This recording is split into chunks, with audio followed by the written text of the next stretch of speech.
Hi, Gahanna. I'm Mayor Laurie Jadwin, and welcome to our Gahanna. This is the city's first ever podcast focused on not only sharing information with you, our community, but also shining a spotlight on the people, places, and things that really make Gahanna the place we all love to call home. Our topic for this very first podcast is a topic everybody's talking about right now, and that's Creekside.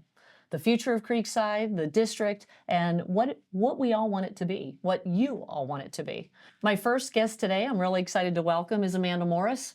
Amanda and her husband Jim are the owners of Mug and Brush Barbershop, which is located right in the heart of the Creekside district on High Street, but they're also longtime Gahanna residents. So let's get things started. How are you doing today? I am well today. How are you? Good. I was trying to think of how long we've known each other. You remember? I want to say 7 or 8 years. Yeah. I was only 15. You were only 15. Same. Yes. So, we had moved into the area. Well, we were already residents, and we had moved into the area as a business. You were working for the Visitors Bureau at the time. Yeah, right.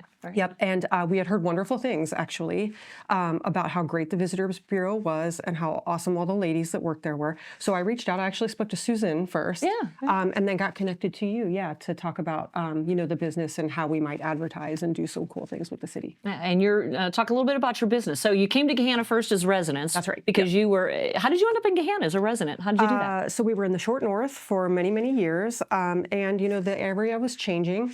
Here we are talking about the area changing, and it just, it was great because it was like fun artists and all that kind of good like grassroots stuff. Just got a little big for us. So our house was really small. So we're like, it is time to, start looking for a new house.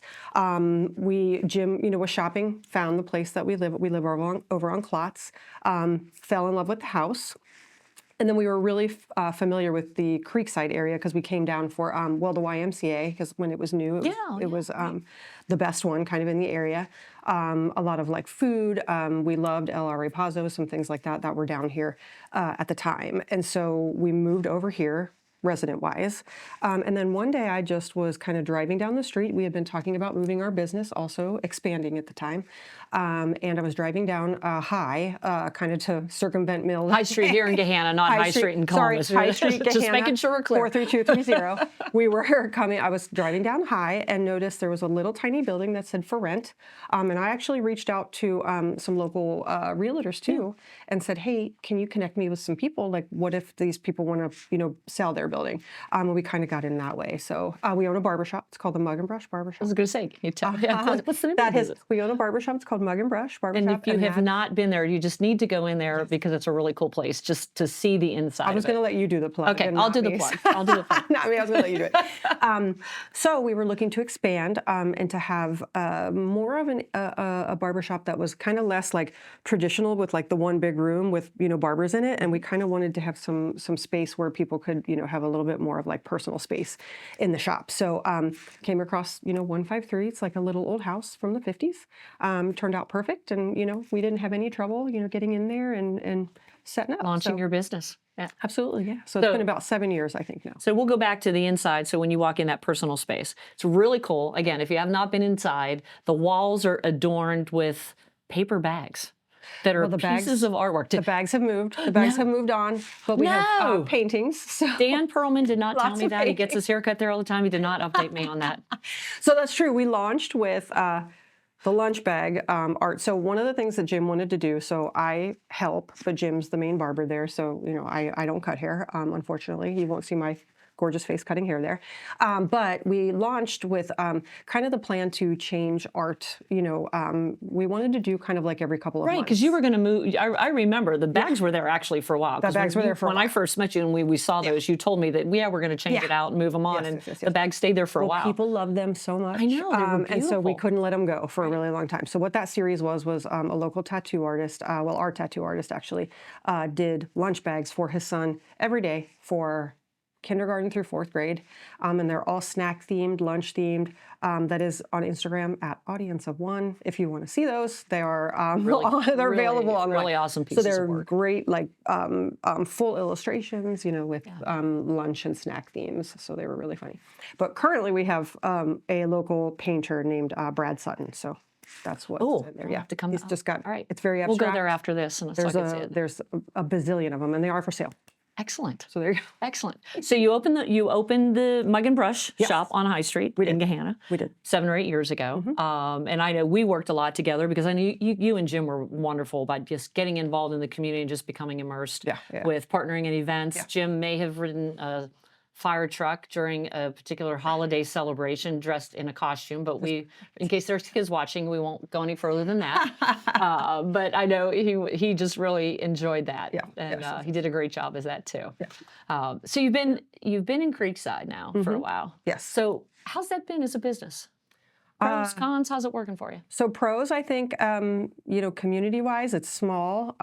It is, very personal. We brought some people with us from campus. We met lots of other great people, lots of families that come in, so that's great. And I think the neighborhood really, when we first opened, I think, the area may not have had a lot like us. We're kind of, we kind of get out there and say the things and do the things. And so I think people really embraced us, lots of energy, which was great. And so we got lots of great business. We have several barbers that work for us, and they are very busy also. So it worked out really well to move into the area. And we wanted something that felt like stable, return clients, and less campusy. So that's been really great. I think some cons, is honestly what we're here to talk about. We've had a lot of conversations through the years around Creekside and what it has, what it doesn't have, why doesn't it have. So slow development, you know what I mean, as far as just kind of growing up around, the shop.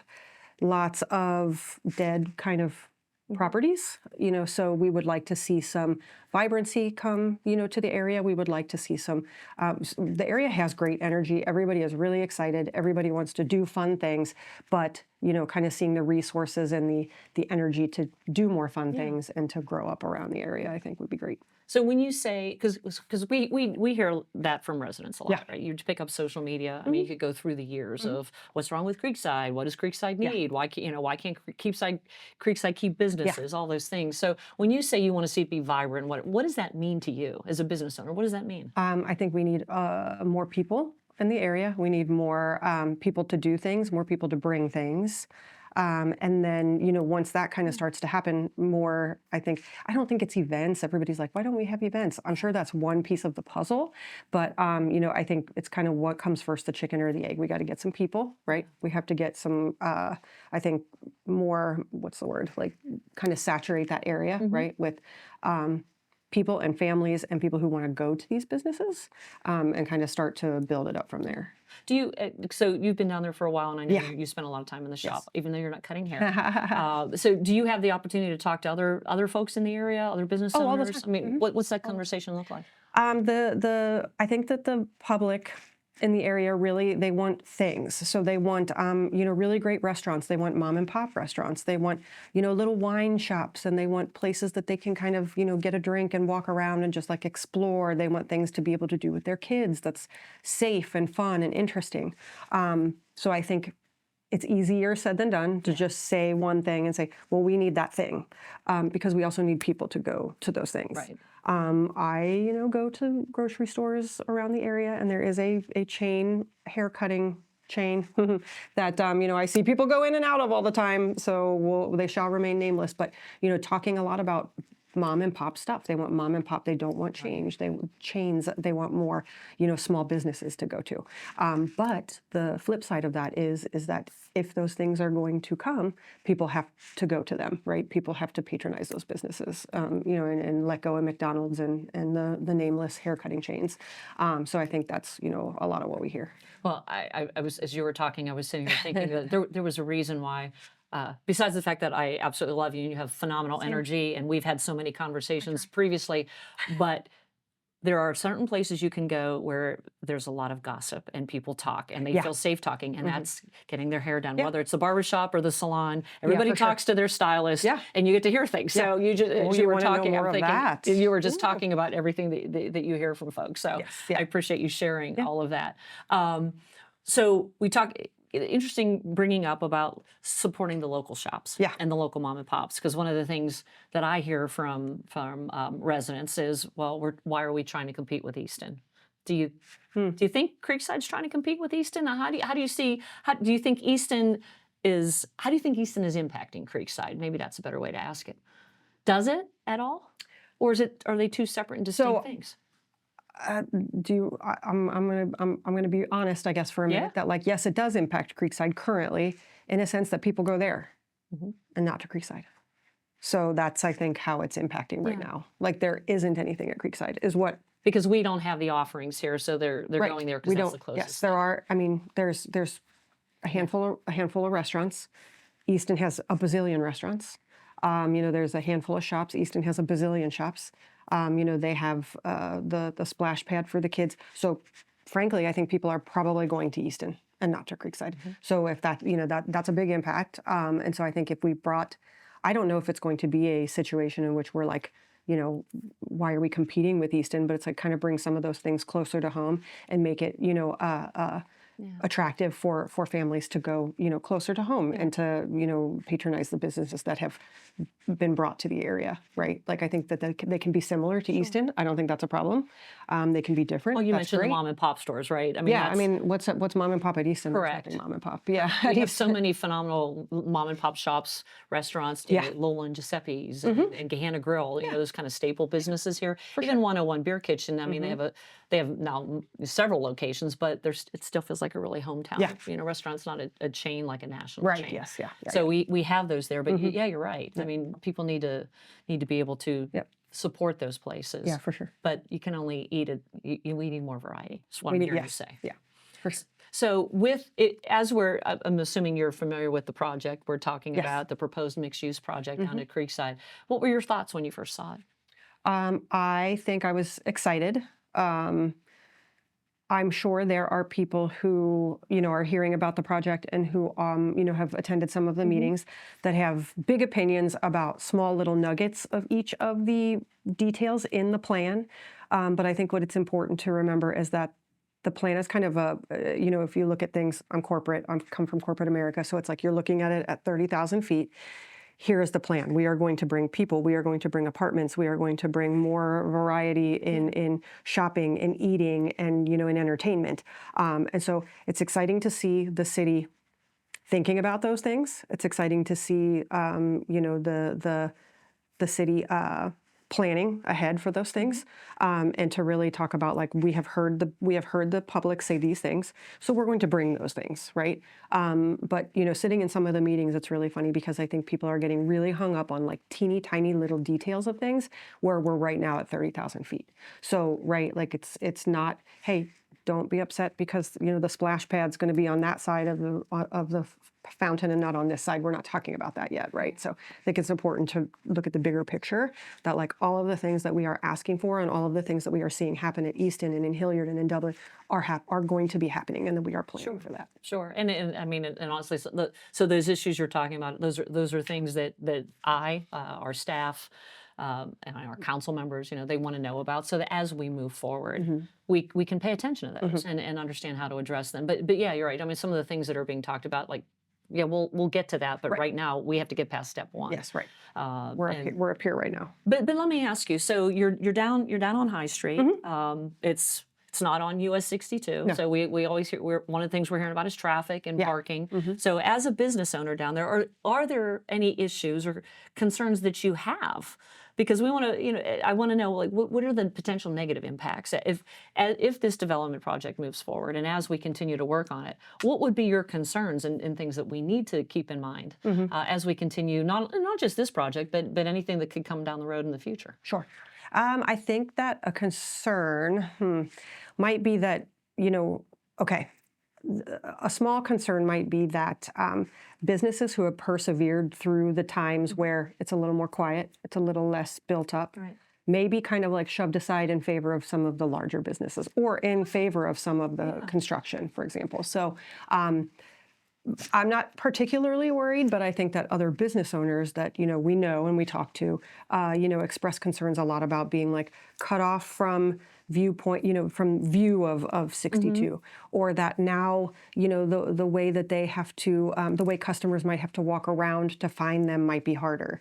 They are concerned that like, what if competing businesses go in, like, okay, I have a home shop. What if another home shop comes in and they're bigger and they're better, like what is that going to mean for my Sure. business, right? So I think, not particularly a concern that I have. I think that I attend the meetings. If I have a question, I reach out and I ask the question. Until I'm kind of satisfied that, a concern that I might have that might happen in a year, that concern is kind of abated, where I think that people are not doing that so much, right? And so they're talking and they have worries that these things are going to happen. So that's one thing that I know, has been talked about, kind of like the smaller businesses that have already been here are kind of like, oh, well, okay, we're not focusing on you right now. We're focusing on this new stuff that we're working on. It's the shiny new penny. So that, might be No, one that's thing. great feedback. That's great feedback. That might be one thing. Personally, that might be the one thing that I would worry about. No, that's great, and I love having these conversations because that is when you shine a light on things like, I hadn't thought about that or didn't realize somebody was feeling that way. Yeah. It's kind of. I always say the city's in a relationship with the community. It's just the same thing as dating or being married. Unless one partner tells the other partner, "Hey, I'm concerned about this," the other one's going, "Oh, okay, great, everything's wonderful," and then you don't realize the other partner is upset. Yeah, for sure. That's why it's a important. good analogy. I know. Every once in a while, I have them. My husband would go, "Shh, just shush." But in any event, it's communication, which is another reason why we're starting this podcast, right? Yeah. It's having an opportunity to create that conversation with folks like you, to then share with the community as well, not only to get information in their hands, but just to draw that connection. Yeah, for sure. So that's great feedback that we can have with our business community as we move forward, and continue to keep everybody engaged. Yeah. I would say with the duplication. I remember, were you here when, I don't know if you were here when we brought Roger Brooks in. Roger Brooks was the national expert on placemaking, economic development. Yeah. And I remember he secret shopped Gahanna for a week. Yeah. You remember that? And then he did like a 3-hour presentation with 300 slides of everything from low-hanging fruit, signage, lack of signage, garbage cans that don't match, which drives me insane now because he pointed them all out. Now that's all I see. It's like, we need to fix the garbage cans. You should see my phone. That's I have pictures of garbage cans on my phone. But in any event, but he, remember him talking about, you need more restaurants down here. And I said, well, but at what point is there duplication or saturation? And he looked at me, I'll never forget the look on his face, and he goes, there's a reason why every time you drive down a strip mall or down a roadway, there's a McDonald's, a Arby's, a Wendy's, a Taco Bell. They're all in one location because it's having that variety that draws people to it. Whereas an isolated one, maybe not so much. And maybe to your point earlier, that's probably a reason why Creekside, we have a couple of good restaurants, but we need the conglomeration of things to be down there, which again, Roger's one of those folks that as we look to what do we do with Creekside, how do we solve this problem? He probably started that conversation, at least in my mind, about what we need to do.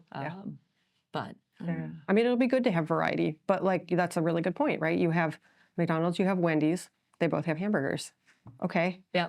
Today I might go to Wendy's, tomorrow I'm going to go to McDonald's. I know, it depends on French fries too, because anyway, we'll get into the French fry debate. I'm going to, hot take.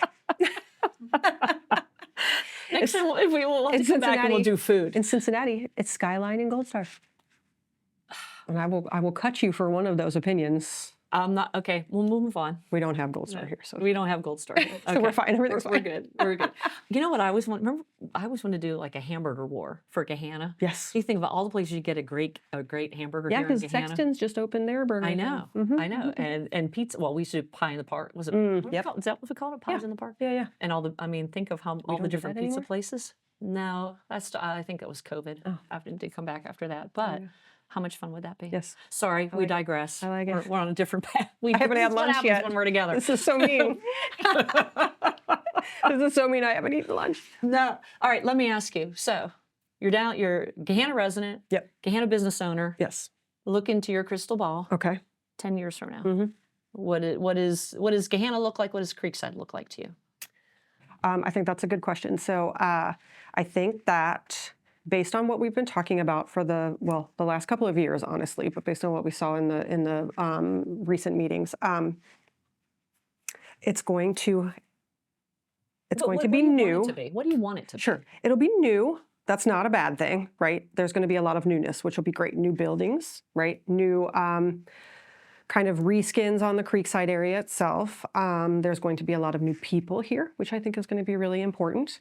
New residents, new businesses. I think that the old Gahanna area will likely be very revitalized by those things. I think there will be a lot of new energy. And like we talked about, variety in, things to do. So places to eat, places to hang out, places to kind of congregate and just meet your friend, coffee, wine, everybody's talking about they want a wine bar. I think that it will be interesting to see because new is not bad, but I think it will be, bigger, which is also a good thing, bigger in a sense that just more things, right? So again, there was, a lot of conversation about how tall things would be, et cetera. But if you go to any of these areas, right, like people leave Gahanna to go, to the short north, et cetera. And there's a lot of newness there too. But we love it. It's really important for the area. It's really important for growth. And so I think that we're going to see a lot of growth. Yeah. Well, okay, last question. One word only. One word. Describe Gahanna in one word. I know, it's hard, isn't it? Describe Gahanna in one word. I will say... For you, I'll give 2 words. You're going to give me 2 words? If you can't come up with one, I'll give you 2. Okay, so I want to say, I'm gonna take the 2. I'm going to say passionate community. I love it. Thank you. Thanks so much. Everybody has their opinions. They're so passionate about what's happening, and they want the things, and and they're passionate about each other too. And they're always there to help. Yeah, for sure. Another. Yeah, absolutely. Great. Well, I think that's kind of the community part because you just kind of see that all the time. Yeah, absolutely. Thank you. We did it. I was a little. This was the first one. I was a little nervous, but you made. I'm the first one. Okay, cool. Yeah, this was awesome. Thank you so much. That'll be great. You're welcome. Amanda Morris. Anytime. Amanda Morris, Mug and Brush on High Street, 153. 153 North High. North High. That's correct. Right in the heart of Creekside District. Go visit her and Jim. Get your hair cut. Check out the artwork inside. And I can't wait to go see it. Brad Sutton, is that the artist? Brad Sutton, that is the artist, yes. Thank you so much for joining me. Oh my gosh, anytime. I love you. Tell Jim I said anytime. Will do.